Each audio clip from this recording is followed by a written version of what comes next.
Shunis ru is tasikas. Phrase 3. I'm not available for this anymore. Few things destabilize a narcissist like indifference. Not anger, not confrontation, but calm detachment. When you say, I'm not available for this anymore, you're telling them they no longer have access to your energy, your presence, your reaction. And that makes them spiral. This phrase doesn't come from hate, it comes from peace. From a deep, inner knowing that you deserve more than chaos, you deserve more than emotional warfare dressed up as love. You're no longer here to manage their moods, their projections, their tantrums. You're done. To the narcissist, this is terrifying. Because their entire game depends on your participation. Your confusion fuels them. Your pain feeds them. Your effort reassures them. But when you remove yourself fully and quietly, they're left with their own emptiness. For the chosen one, this is a moment of elevation. You've stopped trying to fix what was never yours to fix. You've stopped negotiating with manipulation. You've reclaimed your time, your heart, your peace. Have you ever felt the power of simply walking away, not with noise, but with clarity? Phrase 4. You don't get to define me. This phrase cuts deeper than any insult. Because narcissists survive by creating identities for others. They tell you who you are, what you're worth.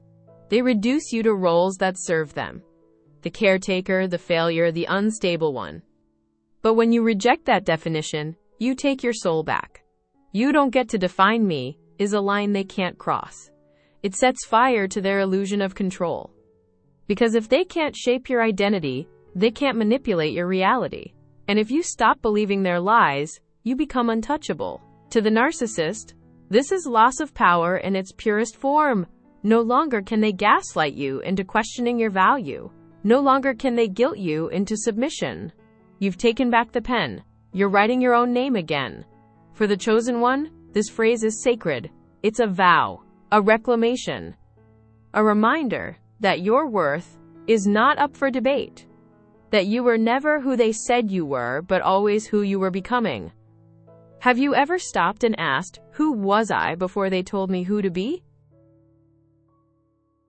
Phrase 5. I trust what I feel. This one hits the core. Because narcissists work hard to make you doubt your intuition. They call you too sensitive, too emotional, too dramatic. They gaslight your reality until you question your own senses. But when you say, I trust what I feel, you reclaim the compass they tried to break. This phrase is dangerous to them, not because it's aggressive, but because it's grounded. It means you're no longer seeking their version of truth. You stopped asking for permission to believe yourself. And that makes you sovereign. To the narcissist, this phrase signals the collapse of control. You're no longer malleable, no longer afraid to confront what doesn't feel right. You've stopped being confused on command. And they know it. For the chosen one, it's a resurrection. You're rebuilding the bond with your inner self, the one they tried to disconnect. And from that connection comes clarity, safety, power. Have you ever had that moment when your body knew the truth before your mind caught up? If this message speaks to your healing, support this space. Leave a super thanks or become a channel member today. Together we amplify truth, awaken strength, and set others free. Phrase 6. You're not my responsibility. This phrase doesn't just set a boundary, it shatters a pattern. Because narcissists depend on you feeling responsible for their emotions, their wounds, their healing. They trap you in guilt. They condition you to believe that if they suffer, it's your fault or your job to fix. But when you say, you're not my responsibility, everything changes. It's not cold. It's not cruel. It's clarity. You're separating what is yours from what never was. You're saying, I will no longer carry the weight of your chaos. To the narcissist, this is unbearable. Because it removes their favorite weapon, manipulated empathy. If they can't guilt you, they can't move you. And if they can't move you, they can't control you. For the chosen one, this phrase is freedom. It's the first breath outside of emotional slavery. It's the realization that love does not mean self-erasure. That you can be kind without being responsible for someone else's shadow. Have you ever noticed how heavy their emotions felt until you realized they were never yours to carry? Phrase 7. I don't owe you anything. Entitlement is the narcissist's silent weapon. They believe your time, your love, your loyalty, even your silence belongs to them. They treat your presence as a debt you must constantly repay. But when you say, I don't owe you anything, you break that illusion at its root. This phrase strips away the narcissist's imagined power. Because without obligation, they're left with nothing to hold over you. You're not indebted. You're not bound. You're not theirs. To the narcissist, this is rebellion, insolence, insanity. Because in their world, everyone exists to meet their needs.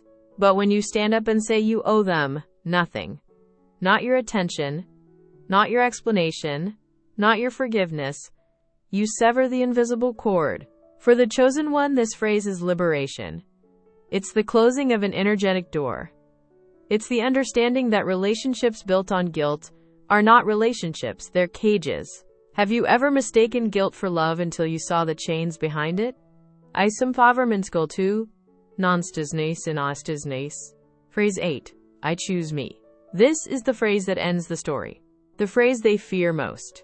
Because narcissists thrive on one truth, that you will keep choosing them over yourself, over your needs, over your peace, over your truth. But when you finally say, I choose me, the entire structure collapses. This is not about selfishness. It's about survival. It's about no longer setting yourself on fire to keep someone else warm. No longer twisting your soul to fit into someone else's emptiness. To the narcissist, this is the ultimate betrayal. Because your love was their fuel, your devotion, their stage. But now, you've stepped off that stage. You've walked away from the performance. And they are left performing to no one. For the chosen one, this is rebirth. The beginning of a new chapter. A path that leads away from pain and toward purpose. This phrase doesn't just close the door. It opens a new one, where you finally see yourself not as broken, but becoming. Have you ever said it not as a whisper, but as a vow? The voice that breaks the spell. Each of these phrases is more than a sentence. It's a sword, a boundary, a revelation. When spoken from truth, they don't just hurt the narcissist. They awaken the chosen one. You don't need to scream. You don't need to explain. You don't need to fight on their level. Your words, when aligned with truth, do the work for you. If this message felt like your voice, write "I reclaim my power" in the comments. If you're ready to take your healing deeper, download the free Circle of Life PDF now. Inside, you'll discover the 8 emotional pillars of your journey and an introduction to the Mind Flow method. Start reconnecting with your power today. You'll find the link in the description. And don't forget to subscribe to Chosen One's Awakening. Your voice has the power to awaken others too. They don't break when you shout. They break when you finally speak from truth.